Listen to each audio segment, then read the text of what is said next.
If I was starting my CIMA journey in 2025, and this is exactly what I would do. Hello, welcome back to my channel. I'm hoping you've seen my video where I discussed exactly what I would be doing if I was hoping to kickstart my accounting journey in 2025. On point 3 of that video, I discussed that you will need to make a decision on which accounting qualification you are going to study. There are 3 qualifications in particular that the mass accounting population will study. That's CIMA, ACA, also known as ICAEW, and ACCA. For the assumption of this video, I'm going to assume that you have chosen CIMA and that you are looking to kickstart your journey into the management accounting space. And I'm going to tell you step by step exactly what I would be doing had I had your experience when I started my CIMA journey 8 years ago. Without further ado, let's not waste any more time and get stuck straight in. And point number 1 is to decide your study route. If you are starting your CIMA journey these days, you have a luxury that I didn't have when I started mine. You have the opportunity to choose between the exam pathway and the CIMA FLP pathway. Assuming that you study all of the exams and have no exemptions will mean that you have to sit 16 exams to fully qualify yourself as a CIMA member. You will have 4 exams at the certificate level, you'll have 4 exams at the operational level, management level, and strategic level. The certificate level will be made up of 4 objective tests, whereas the operational, management, and case study exams will be made up of 3 objective tests and 1 case study exam to finish each of those levels and allow you to progress on to the next level in the qualification. The FLP program is a more on-the-go, module-based learning platform. The FLP pathway allows a student an alternative route to those who do not like or do not have a preference towards sitting exams. At the end of each FLP module, you will be tested online on the platform on the module that you have most recently been studying, which will allow you to assess yourself on an ongoing basis rather than like the exam route where you just have a set exam date and then you work and study towards that exam date and go in on that exam date. And regardless of how well you perform, you will be given a pass or fail mark. Now, there are 3 main conceptions that I've heard a lot of, probably around the last 5 years since the CIMA FLP program has been brought. The first one of those is the CGMA designation that you get at the end of CIMA FLP the same as the CIMA exam route? And the answer to that is yes. You will be given the same CGMA designation whether or not you do the exam or the CIMA FLP pathway. And the second misconception is which one is valued more highly. And the answer to that is they are both valued exactly the same. The fact that you get the exact same qualification will suggest to me that the CGMA route and the exam route is equally valued. And the third one is, will case studies be harder? On the exam route, you will be used to sitting exams. You will be used to combining and learning high amounts and volume of knowledge to sit and execute that exam day. On the CIMA FLP route, you may not. However, some particular studying and analysis of exam results has suggested that by sitting the FLP route rather than the exam route will mean that you will not be disadvantaged when it comes to you sitting your case study exam. Once you've chosen the exam route that you are going to study, then my next recommendation is to create a short and medium term study plan. The first thing I did when I started to sit my CIMA case study exam was start to set myself a medium-term goal. The first one I sat was the exact target date that I wanted to be a fully qualified management accountant. And that date in particular was 3 years. And this is something that I recommend every single one of you do.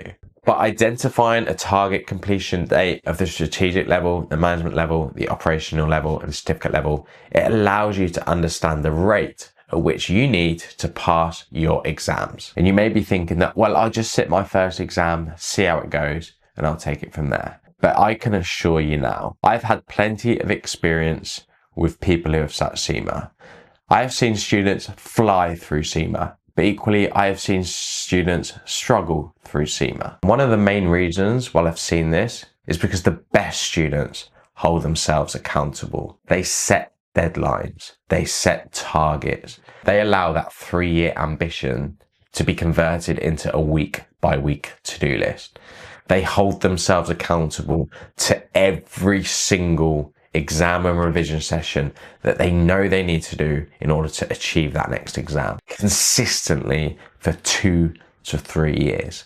And the next step is to understand the different available tuition providers and the different methods that you can use to study. So there are many providers out there. There's BPP, Kaplan, Estranti, to name a few. And there will be different methods that you can choose to learn. You can learn in a classroom face-to-face. You can learn online in a classroom. You can learn on demand online, which has got pre-recorded lectures that you study through at your own pace. Or you might even choose to buy the textbook and study through that. If you're going down the CIMA FLP route, then understand if you want to use the official CIMA platform or whether you want to study for a third-party provider such as Estranti.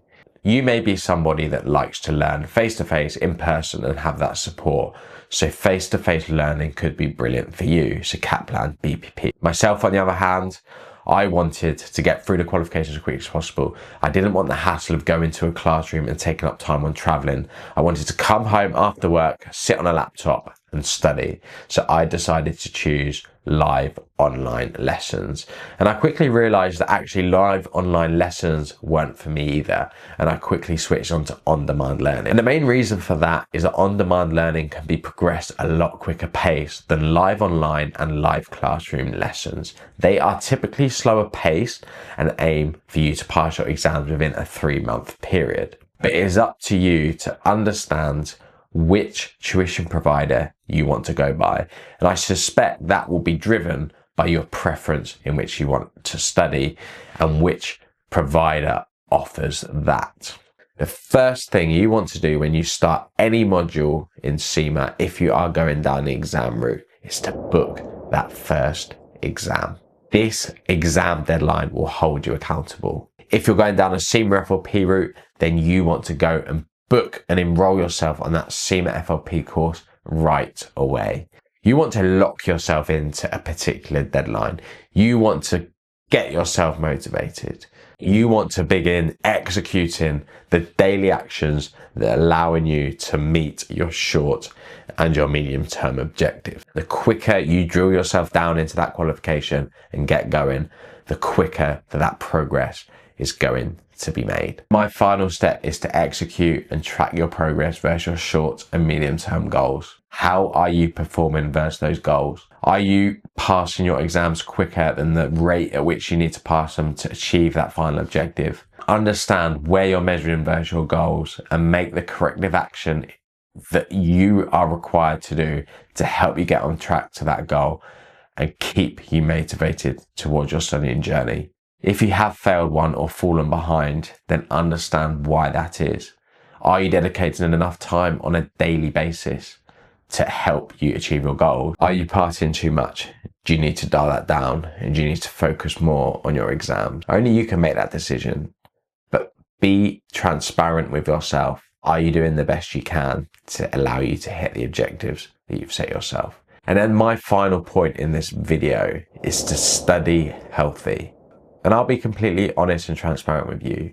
I don't think this is something that I did on my own journey. But it's something that I've come to learn in my journey as a professional accountant. The accounting career and the finance profession is tough. No one's going to look after you. The only person that's going to look after you is yourself. So make sure you find time to do things you enjoy. Find yourself time to switch off. Go out with your friends. Exercise once, twice, 3 times a week, however much you need. But find something that allows you to switch off and calm you down. Because I can assure you, your accounting journey is going to be stressful. You need to find mechanisms that allow you to cope with that stress.